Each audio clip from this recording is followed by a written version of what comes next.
Hi, my name is Øystein and I'm trying to become a bookworm. And I want to inspire you to do the same. I'm making this video today because I want to make my reading life easier in 2022. And maybe you'll get some tips for your own reading, because many of the things I'm talking about today I think are universal, and I think many people have the same experiences. So the first one is actually that I learned that the biggest reason why I read is because of the stories and the thrill of it. And through the stories I can learn a lot of things, and you can of course read non-fiction and learn specific topics, but if I read a book that's all about the words, I just give up. And this has been increasingly known to me through my reading journey on this channel. And I've started to think that I might be one of the plot readers and not so much character driven. And this really helps me identify which books I can read. A downside to this is that if I hear about a book and people tell me a little too much about the book, I'm not intrigued at all because I know the story, and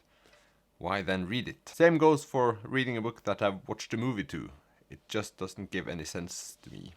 Even though the book and the movie can be totally different, I know too much of the book and the plot, so it is basically ruined for me. That last point is something that I've talked about earlier, and I've been thinking about watching the movies to a book I've read or vice versa, but it just costs so much more to read the book instead of watching the film, so... But I haven't done either of those, so... One thing that surprised me when I started reading books is how little genre means to me when I read the book. Of course you have horror and you expect something from that, or you have romance and you expect something completely different from that one. But when I compare it to movies, I always have a preference, whereas books I don't really have a preference, just because in my head I can mold the book into something I like or dislike or whatever. It's just a completely different experience. And that isn't something that I've thought about earlier, but I see myself reading a lot more different things than I thought I would ever do. So that's a very, very good thing about this journey.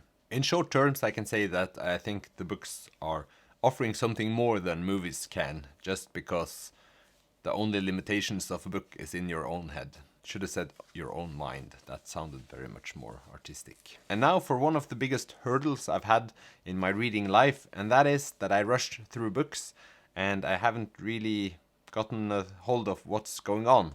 And if I read a page, I would have earlier never gone back to that page again, because I felt that I was then wasting time, but I did not understand the story. So, and now if I've read a page and did not really know what was going on the last page, I just go back.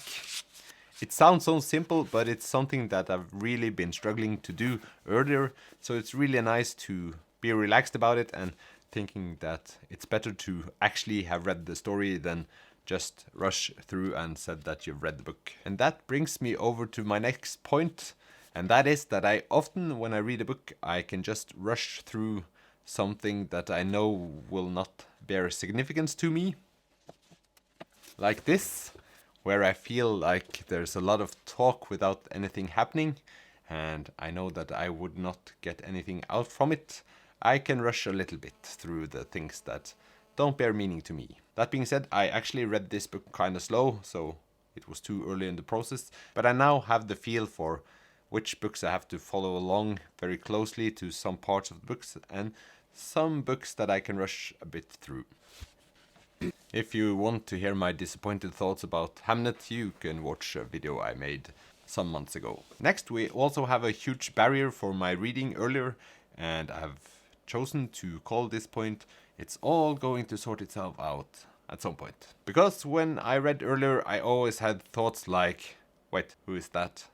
What happened there? Am I supposed to know this? And many times I ask myself that question now, and I know that no, you're not supposed to know this. I would say I'm not the irritating person that always sits beside you when you watch a movie and ask what happened now, because I'm not, but I'm the person who asks myself the question inside. I now know that I'm not supposed to know everything in the book from the start, and I know when I'm zoning out more than I did before, so I can choose between did I zone out or am I just going to have to wait and see what happens? Mostly it will be the latter one. And this has helped me out a great deal because I spend so little time waiting for things to happen. I just read and then they happen and I can just breathe again. And this has actually helped me out quite a bit, because now when I read a book I can feel calm and think that, well, it's going to happen at some point, I'll just have to wait, and then I can focus on the reading instead of thinking about, has this happened before and why don't I know this? So that's a tip that would have helped me earlier. Just keep on reading and things will happen. And you'll probably know why. And if not, shame on the book. Something funny actually happened to me when I started reading this year, and that is that people around me started reading. Or, more correctly, they've always read. But now I noticed that they read because I talk about reading. And the interesting thing about this is that I gain new perspective on the people around me and what they like to read. And if I read the same things, I can learn something about that person. And that is a cool thing, that reading actually can bring a new dimension into the relationships you have in your life. Also, you can get recommendations from your friends who might know you better than most people. My next point is something that actually shocked me, and that is how easily I found it to read English after a while. When I started to read, I thought that maybe 1 in 4 books I was going to read should be in English, but it's actually the opposite, so 1 in 4 books I read are Norwegian. So that was kind of surprising, because I thought it would be difficult, but what do you know? The more you read English as a second language, the more you learn. Basically all of the things on my list are quite positive, so it's not been a bad year. And now for something that might be more genre specific than the other points, but I find it more easy to accept the premise of a book than I did earlier. It doesn't need to be genre specific, but in this case it might be, and here's one.